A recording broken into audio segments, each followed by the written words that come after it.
আপনার মোবাইলটা চুরি হয়ে গেলে অথবা হারিয়ে গেলে এই মোবাইলটা কিভাবে খুঁজে পাবেন? বাই সিআইডির মতো নিজের মোবাইল নিজেই খুঁজে বের করতে পারবেন। আজকের ভিডিওতে অসাধারণ একটা মাধ্যম দেখাবো হারিয়ে যাওয়া মোবাইল খুঁজে পাওয়ার জন্য। সবাই কাজটা শিখে নেন।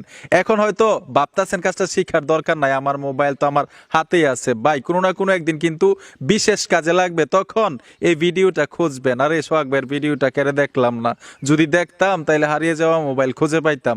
তো আসেন টেকনিকটা শিখে আসি। আমি মূল ভিডিওতে চলে আসলাম। যেই মোবাইলটা আপনি হারিয়ে ফেলেছেন, খুঁজে পাচ্ছেন না, চুরি হয়ে গেছে, সেই মোবাইলটার মধ্যে তো এই সেটিংসগুলো করতে পারবেন না, ঠিক না? এর জন্য অন্য একটা মোবাইল লাগবে। যেই মোবাইলটা হারাই ফেলছেন সেই মোবাইলটা খোঁজার জন্য। আপনাদেরকে আরো সহজে বোঝানোর জন্য ধরুন এই মোবাইলটা আমি হারিয়ে ফেলেছি, চুরি হয়ে গেল। এই মোবাইলটা আমি ট্র্যাকিং করব, মানে সিআইডির মতো খুঁজে বের করব। এটা আসলে ভাই কিভাবে সম্ভব? এর জন্য বাসা থেকে অথবা ফ্রেন্ডদের কাছ থেকে অন্য একটা মোবাইল হাতে নেবেন। আপনার মোবাইল যেহেতু চুরি হয়ে গেছে, সেই মোবাইলটা তো আর আপনার হাতে নাই, অন্য একটা মোবাইল হাতে নেবেন। হাতে নেওয়ার পরে অন্য মোবাইল থেকে গুগল প্লে স্টোরে চলে আসবেন। গুগল প্লে স্টোরে এসে এখানে সার্চ বক্স পাবেন, উপরে সার্চ বক্সে লিখতে হবে গুগল ফাইন্ড ডিভাইস। এই অপশনটাতে টাচ করবেন। এইখানে দেখুন গুগল ফাইন্ড মাই ডিভাইস লেখা আছে। এইখান থেকে এই অ্যাপ্লিকেশনটা যে মোবাইলটা হাতে নিছেন, যদি আপডেট দেখায় আপডেট করবেন, যদি ইনস্টল করতে হয় এখান থেকে অ্যাপ্লিকেশনটা ইনস্টল করে নেবেন। ইনস্টল করার পরে ওপেনে টাচ করবেন। টাচ করার সাথে সাথে এরকম একটা নতুন ইন্টারফেসে নিয়ে আসবে। আর ফোনে অবশ্যই ইন্টারনেট কানেকশন থাকতে হবে। যেই মোবাইলটা দিয়ে খুঁজবেন সেই মোবাইলে কিন্তু ইন্টারনেট কানেকশন থাকতে হবে। নিচে দেখুন অপশন আছে সাইন ইন করার জন্য, এই অপশনটাতে টাচ করে দিবেন। কন্টিনিউতে টাচ করবেন না, সাইন ইনে টাচ করবেন। এইখানে ইমেল চাচ্ছে, ইমেলটা কার দিবেন এটাই কিন্তু সবচাইতে গুরুত্বপূর্ণ। যেই মোবাইলটা হারাইছেন, যেই মোবাইলটা হারিয়ে গেছে, খুঁজে পাচ্ছেন না, সেই মোবাইলের ইমেলটা এখানে দিতে হবে। এই মোবাইলে মানে যেই মোবাইলটা হারাইছেন, যে ইমেলটা ব্যবহার করতেছেন গুগল অ্যাকাউন্ট, আপনার গুগল অ্যাকাউন্টের ইমেল এবং পাসওয়ার্ড কিন্তু জানা থাকতে হবে।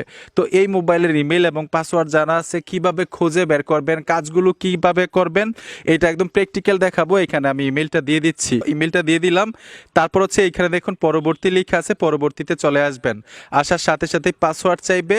তো ওই মোবাইলে যে গুগল অ্যাকাউন্ট ব্যবহার করছেন, এইখানে যে ইমেলটা দিয়েছেন সেই পাসওয়ার্ড এখানে দিতে হবে। তো আমি পাসওয়ার্ড দিয়ে দিচ্ছি। এই যে দেখুন আমি পাসওয়ার্ড দিয়ে দিলাম। দেওয়ার সাথে সাথে এখানে দেখুন পরবর্তী লেখা আছে, ইংলিশে লেখা থাকবে নেক্সট। আপনি নেক্সটে টাচ করে দিবেন অথবা পরবর্তীতে টাচ করবেন। টাচ করার সাথে সাথেই ভাই ম্যাজিকটা দেখতে পাবেন। এই যে দেখুন নো থ্যাঙ্কসে টাচ করে দিবেন। সবকিছু কিন্তু এখানে চলে আসছে, ঠিক আছে? এইখানে দেখুন ভাই মোবাইলটার মধ্যে কত পার্সেন্ট চার্জ ছিল এটাও কিন্তু দেখাচ্ছে। এখন যেই মোবাইলটা চুরি হয়েছে অথবা হারাই ফেলছেন, সেই মোবাইলটা যদি সাইলেন্ট করা থাকে, তারপরেও কিন্তু আমি এখান থেকে রিং বাজাইতে পারবো। আপনাদেরকে দেখাচ্ছি, এই মোবাইলটা সম্পূর্ণ আমি সাইলেন্ট করে রেখেছি। এই দেখুন প্লে সাউন্ডে টাচ করে দিলাম, অটোমেটিক রিং বাজবে। এই যে দেখুন রিং বেজে গেল, মানে কেউ লুকিয়ে রাখতে পারবে না, ঠিক আছে? এখান থেকে আপনি আবার রিং অফ করে দিতে পারবে। যে দেখুন আমি আবার অফ করে দিলাম। এখন যে মোবাইলটা হারাইছেন অথবা যে মোবাইলটা খুঁজে পাচ্ছেন না, এই মোবাইল থেকে ট্র্যাকিং করার জন্য এইখানে দেখুন একটা আইকন আছে, এই আইকনটাতে টাচ করবেন। ওই মোবাইলের লোকেশন অটোমেটিক অন হয়ে যাবে। অন হওয়ার সাথে সাথে এইখানে দেখুন একটা প্লাস আইকন পাবেন, প্লাস আইকনে টাচ করে দিবেন। এরকমভাবে টাচ করে দেখবেন যে আপনার মোবাইলটা কোন এরিয়াতে আছে, কোন এরিয়াতে আছে। ওই এরিয়াতে গিয়ে আপনি আবার প্লে সাউন্ডে টাচ করবেন।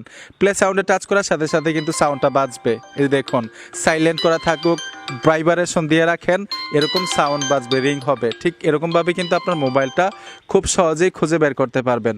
তো আশা করি ভালো কিছু শিখতে পেরেছেন। যদি ভালো লাগে অবশ্যই সাথে থাকবেন। দেখা হবে নতুন ভিডিওতে। আল্লাহ হাফেজ।